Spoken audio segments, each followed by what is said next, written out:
So, this is my first ever video recorded in daylight. What I will be talking about, you'll find out after the intro. Let's go!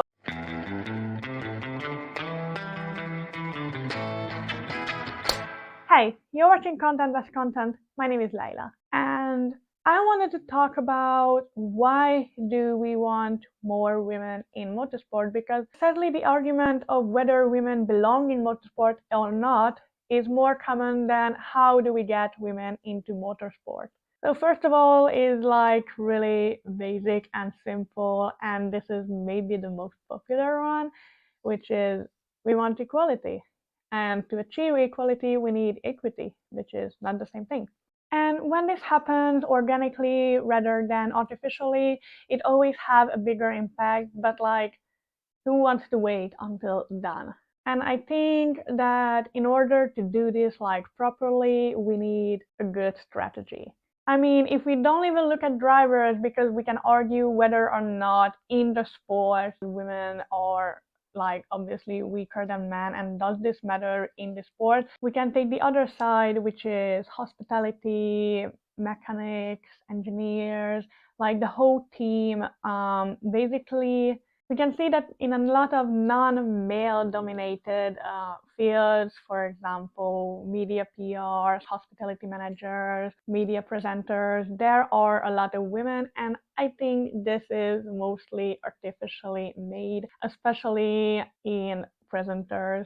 I was really happy when they brought in Bernie Collins as a technical analyst, because it was finally someone who, well, obviously I don't want to badmouth the other women who present on Sky Sports or any other platform, but she was finally someone who had her own field and is a specialist in her own field, and I think we need to see her more on air, so I'm rooting for her. Also, she's really pleasant, like she's a really nice person. But obviously also when we see like the whole team together, and we can see that there are many women and many men, more men obviously, we don't know the roles of these persons, so it can appear that like they are mixed in together. Oh my god, this sounds really sexist, but sadly it's true, and that can have like a bigger impact, I think, than to just see men working on cars and women like taking shots of them.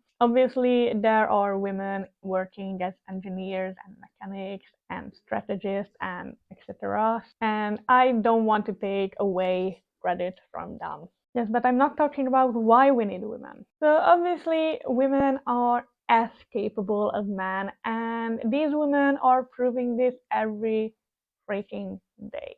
And if we talk about a girl who wants to be in motorsport and the boy who wants to be in motorsport, and we say that, oh yeah, the boy has to follow this dream, the boy can get car toys and everything, and the girl has to play with Barbie dolls, that's not equality. And this is why we need to erase all these misogynist things like manly things and girly things. But back to driving, why we need more women drivers. Obviously, I'm not going to start an argument on whether or not women are capable of driving a car because of their weakest body structure, because not a lot of women, but women proved it. For example, Dorian Pan, she just picked up a podium in LMP2. So I think if that doesn't prove anything, then nothing will. Also, if we don't want to go into distance by saying women need to win races right now, there are many examples of women who can keep up with the pace of other men, and this is a really long list. But the most high up is currently Sophia Flörsch, who proves that she can race against men and she can keep up with the pace, even though she had that horrible injury. And it's really hard to continue after an injury like that, and she did. And I think that just shows that women are capable of doing this. And I bought these two examples because here you can really see that they got into motorsports really organically. So they didn't need any feeder series for women. So this was like an organic change, and I really appreciate this. Also, I brought to you some different facts, which are not instincts but pure logical facts. Man can be bad at driving too. Man can be bad at driving too. This is a fact, and I can prove it. In Formula One, 54.92% of men didn't score points. 54.92%, that's more than half. What about women? Women, 50% didn't score points. That means that women have a better chance at scoring points in Formula One than men. I'm sorry, these are just facts, okay? Also, let's take a driver who is considered not a bad driver, like I don't wanna say names. Esteban Ocon. He is talented. He's not that super talented kid who will be a world champion one day, in my opinion. Obviously, some might say this, but let's just face it, there are better drivers on the grid. So how many races did it take for Esteban to score points? 9. It took 9 races. While the only woman who ever scored points in Formula One, Lala Lombardi, it only took her 3 races. That right there is women. I'm going to be in trouble if someone takes this seriously. They're going to be like, and yet, us women, don't start saying that men don't belong in Formula One. We let them have their space because that's what the biggest person would do. So also I wanted to talk about the Extreme E Championship because many of you guys probably know that this championship consists of a women and a man driver pairing. And I think that this, as it is a big punch for the LGBTQ community, it's, I think, a better thing than a W series. Because here you can keep women and men in the mix, they race against each other and they work together, etc. But there are still women in the championship. I think that's good, like giving women the opportunity. It can sound like W series. I think it's a step better than W series. Also, I just thought about another fact, which I don't think can be just said like that because everyone have a different pain tolerance.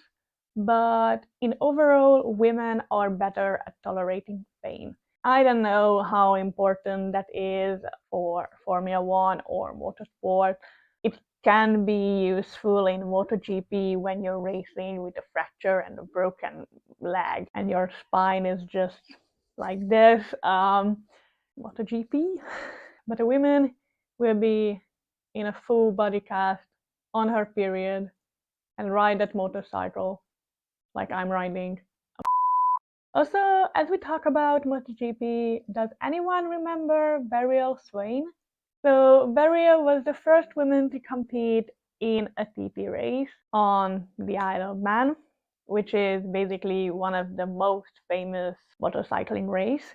But in 1962, this upset the audience and the riders and man. So they revoked her license because it would be bad publicity if a woman got hurt.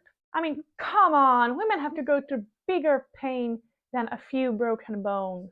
So, in conclusion, I would say we need artificial things to have a few organics. We need the F1 Academy, which is basically the new W series. We need the FIA Girls on Track program. We need the Alpine Racer Academy.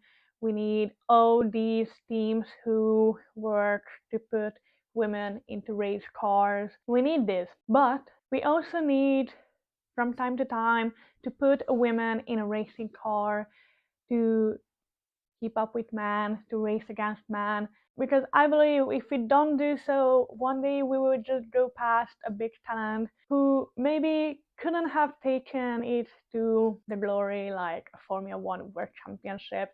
Maybe sometime a woman can be like even a Formula 4 World Champion a Formula 3 winner, and that would already take this whole cause to the next level. And I think that would help women in motorsports a lot more than all these academies and programs and everything added up together. Like and subscribe. Bye. Mikor megírtam az első rímem, tér és idő elferdült, s hangom 2000 éve Betlehemben felcsendült. Mindenki kihallotta, ott helyben megkergült, s a három királyok agyba tolták a gangyát. Első sorom a tacikiüknek a lángját, a második terve ejtett valami